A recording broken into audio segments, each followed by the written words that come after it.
कुंभ मेला जो है पूरी तरह से प्रदेश सरकार की नाकामी की भेंट चढ़ गया। इससे पहले भी कुंभ मेले हुए। समाजवादी पार्टी की सरकार में भी नगर विकास मंत्री माननीय आजम खान साहब थे। उन्होंने जो है आजम खान साहब एक मुसलमान होते हुए भी उन्होंने एक बहुत ही अच्छा जो है कुंभ मेला कराया। प्रजातंत्र में ये रूल है भी कि अगर हम पूरी तरह से प्रजा के अनुसार नहीं काम कर पा रहे हैं तो हमारी ये नैतिक जिम्मेदारी बनती है कि हम रिजाइन कर दें। नहीं, विदेशों जब अपने देश में नहीं पा रहे हैं तो विदेशों में केवल हवा में बात कर रहे हैं लोग। हवा में बात नहीं होना चाहिए, हकीकत ज़मीन पर न्याय होना चाहिए और न्याय दिखाई भी पड़ना चाहिए।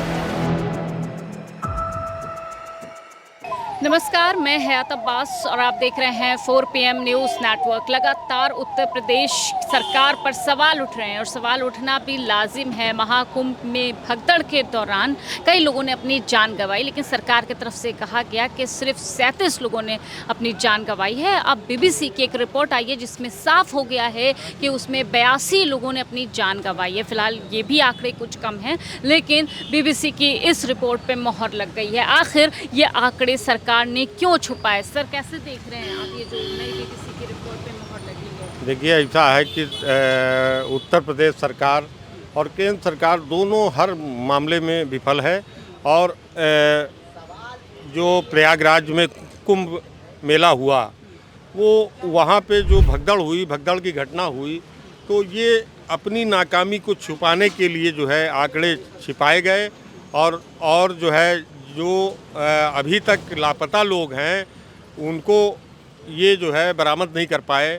आंकड़े तो BBC ने भी अभी पूरी तरह से सही नहीं बताए हैं, क्योंकि जितने भी गुमशुदा हैं, और हमारे राष्ट्रीय अध्यक्ष माननीय अखिलेश यादव जी ने भी इस मुद्दे को समय समय पर उठाया है, काफ़ी उठाया है कि जो गुमशुदा रिपोर्टें दर्ज हैं 15,000 के ऊपर, उनको भी तो बरामद किया जाए। अगर वो नहीं है तो उनको भी बताया जाए कि वो मतलब दुनिया में हैं या नहीं हैं।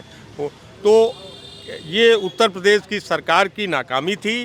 प्रदेश सरकार जो है कुंभ मेले को सफल नहीं बना सकी। कुंभ मेला जो है पूरी तरह से प्रदेश सरकार की नाकामी की भेंट चढ़ गया। इससे पहले भी कुंभ मेले हुए।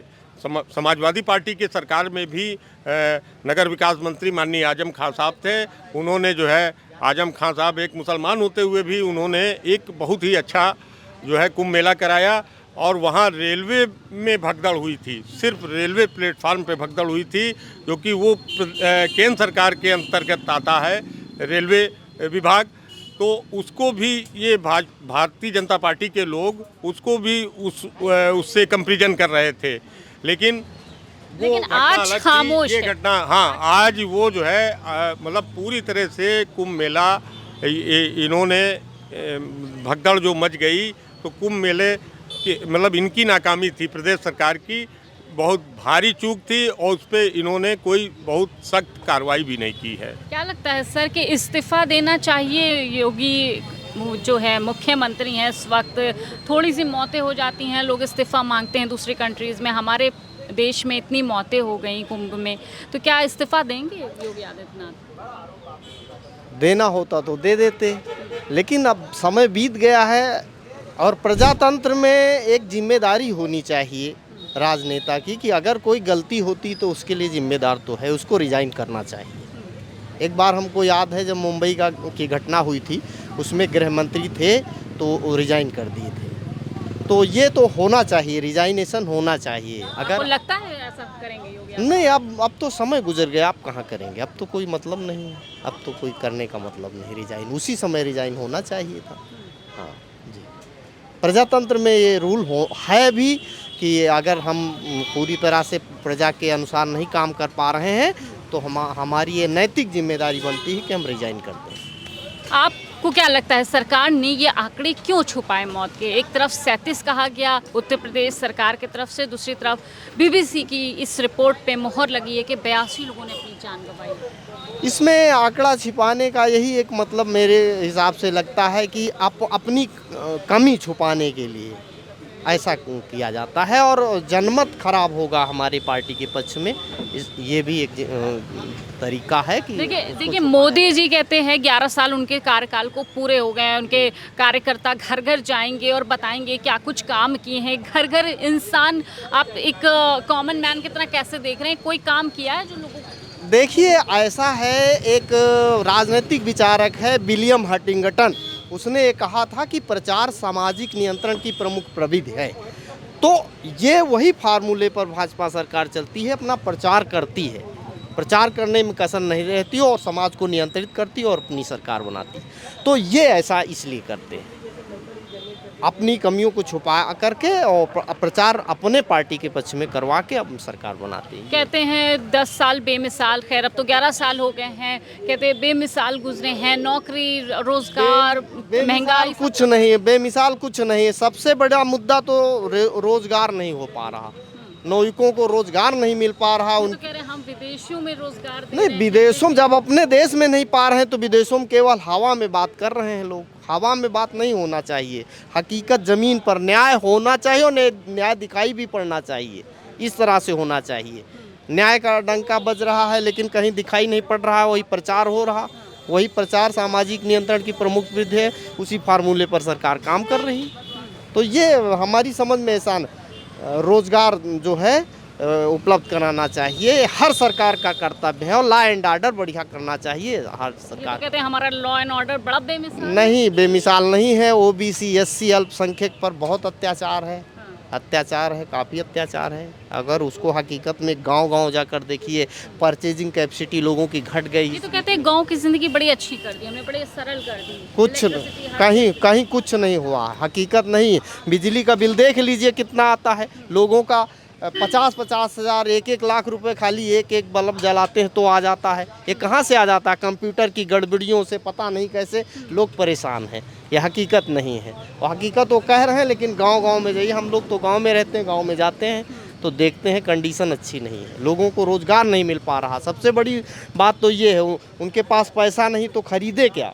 परचेजिंग कैपेसिटी घट गई है उन लोगों की, स्वतंत्रता काफ़ी कम हो गई है। जिस रुचि से लोग काम करते थे वो रुचि उत्पन्न नहीं हो रही लोगों में, क्योंकि काम मिल नहीं रहा। बेरोजगारी है, बेरोजगारी का आलम है, सामानें महंगी हैं, मुद्रास्फीति लगातार बढ़ रही है, लोग परेशान हैं।